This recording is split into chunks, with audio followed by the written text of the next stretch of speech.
여러분, 오늘 테슬라 커뮤니티에서 엄청난 화제가 된 특허 하나를 제대로 파헤쳐 볼 건데요. 아이러브 9 채널 보시는 분들은 아시겠지만 저 그냥 넘어가는 거 없잖아요. 특허 원문 직접 뜯어봤습니다. 그런데 솔직히 말씀드리면 커뮤니티에서 떠도는 이야기랑 실제 내용이 완전히 달라요. 오늘 이거 제대로 정리해 드릴게요. 관심 있으신 분들은 구독이랑 알림 설정 눌러두시면 이런 분석 영상 놓치지 않으실 수 있어요. 자, 일단 이 특허가 어떻게 세상에 나왔는지부터 말씀드릴게요.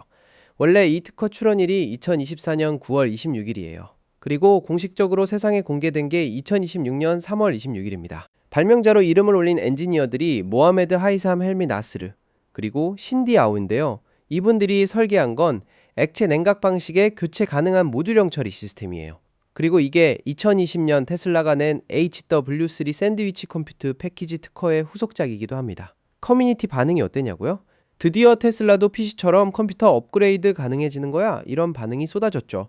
모듈형, 교체 가능 이런 단어들만 보고 다들 흥분한 거예요. 근데 실제로 특허 본문을 읽어보면 얘기가 완전히 달라집니다.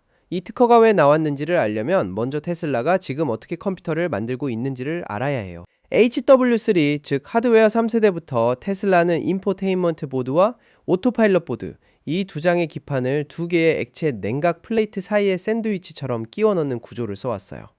문제는 이 보드들이 경화형 서멀 인터페이스 소재, 쉽게 말하면 굳어버리는 열전도 접착제로 금속 냉각판에 영구적으로 붙어 있다는 거예요. 이게 왜 문제냐면요. 서비스 센터 입장에서 고장난 인포테인먼트 보드 하나만 교체하고 싶어도 저 접착제 때문에 공장 수준의 로봇 장비 없이는 보드를 분리 자체가 안 돼요. 결국 부품 하나가 고장나도 비싼 이중 보드 컴퓨터 전체를 버리고 새 걸 통째로 갈아야 하는 상황이 반복되고 있었던 거죠. 낭비도 엄청나고 수리 비용도 눈이 튀어나올 정도로 비쌌던 겁니다. 이번 특허는 정확히 이 낭비 문제를 해결하기 위해 나왔어요. 핵심 아이디어는 접착제를 없애는 거예요.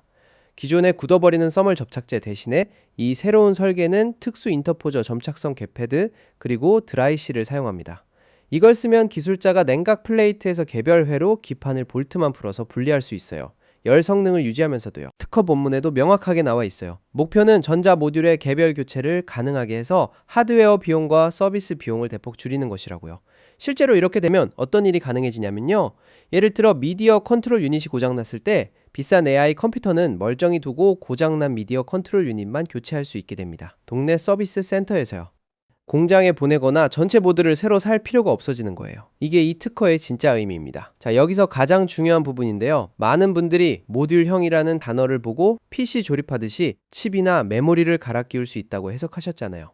안타깝게도 그건 아니에요. 실제 실리콘 칩과 메모리 모듈은 여전히 인쇄회로 기판에 직접 납땜되어 있습니다. 이번 특허에서 말하는 모듈형이란 단어의 의미는 순전히 회로 기판 어셈블리 전체를 연구씬 없이 냉각 플레이트에서 분리할 수 있다는 뜻이에요. 개별 칩을 바꾸는 게 아니라 기판 단위로 냉각 플레이트에서 탈착이 가능해졌다는 거죠. 그리고 설령 물리적으로 HW3 보드를 떼어내고 차세대 AI5 컴퓨터를 같은 냉각 플레이트에 붙일 수 있다고 해도 차량 자체가 신규 하드웨어를 지원하지 못해요. 첫 번째로 전력 문제예요. 다가오는 AI5 아키텍처의 최대 전력 소비량이 약 800W입니다.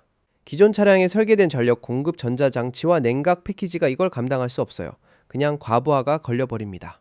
두 번째는 배선 문제예요. 최신 하드웨어 스위트는 고해상도 카메라의 대용량 데이터 전송 수요를 감당하려면 완전히 다른 와이어링 하네스가 필요합니다. 기존 배선으로는 물리적으로 불가능한 거예요. 세 번째로는 센서 배치 자체가 달라요. 사이버트럭, 페이스리프트된 모델 Y, 그리고 2026년 이후 출시되는 모든 라인업에는 저속 주행 능력 개선을 위한 전용 프론트 범퍼 카메라가 새롭게 달렸어요. 구형 차량은 이 카메라를 위한 배선도 범퍼 컷아웃도 전력 인프라도 없습니다. 보드만 바꾼다고 되는 게 절대 아닌 거죠. 그러면 접착제 없이 어떻게 두 보드가 통신하고 열을 제대로 발산하게 만들었는지 그 기술 뒤 테일도 짚어볼게요. 통신과 전력 공유는요, 첫 번째 보드에 수 타입 보드 투 보드 커넥터를 달고 두 번째 보드에 암 타입 커넥터를 달아서 냉각 플레이트 중앙의 전용 계구부를 통해 물리적으로 연결하는 방식입니다. 이게 전력과 데이터를 끊김없이 공유하게 해줘요. 서비스 기술자 편의를 위해서는 물리적 패스너, 보드 투 보드 커넥터, 유체 포트 전부를 완전 자동 정렬 방식으로 설계했어요. 패스너가 말 그대로 제자리에 뜰깍하고 잠겨서 핀이 휘거나 부품이 손상될 위험 없이 보드가 정확하게 정렬되도록 만든 거예요. 열 관리도 정말 꼼꼼하게 설계됐는데요. 특허에서 명시적으로 밝히길 고성능 AI 프로세서가 저성능 미디어 컨트롤 유닛 프로세서보다 훨씬 더 많은 열을 발생시킨다고 해요.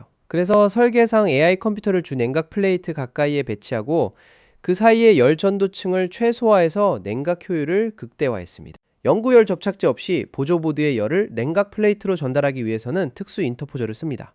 이 인터포저에는 고전도성 구리블록, 베이퍼 챔버, 히트파이프 같은 것들이 탑재될 수 있고 이걸 통해 열 에너지를 교체 가능한 갭 패드로 효율적으로 끌어내는 거예요.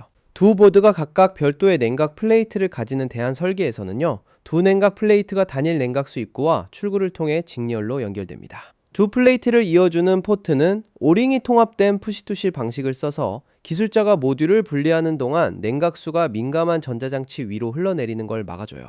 솔직히 본인 구형 차량을 최신 FSD 하드웨어로 업그레이드하고 싶었던 분들께는 아쉬운 소식이에요.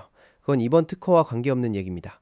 하지만 장기적으로 테슬라를 타고 있거나 앞으로 살 계획인 분들한테는 분명히 좋은 방향이에요.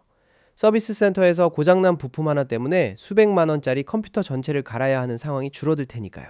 테슬라 입장에서도 보증 수리 비용이 대폭 줄고 소비자 입장에서는 보증 기간 이후 수리 비용 부담이 낮아질 가능성이 생기는 거죠. 수리 가능성, 즉 리페어러빌리티 측면에서는 정말 큰 발전이 맞습니다. 결론 정리할게요. 이 특허는 소비자 업그레이드 특허가 아닙니다. 서비스 센터 수리 혁신을 위한 특허예요. 모듈형이라는 단어 하나가 커뮤니티를 달군 건데 실제 내용은 전혀 달랐죠.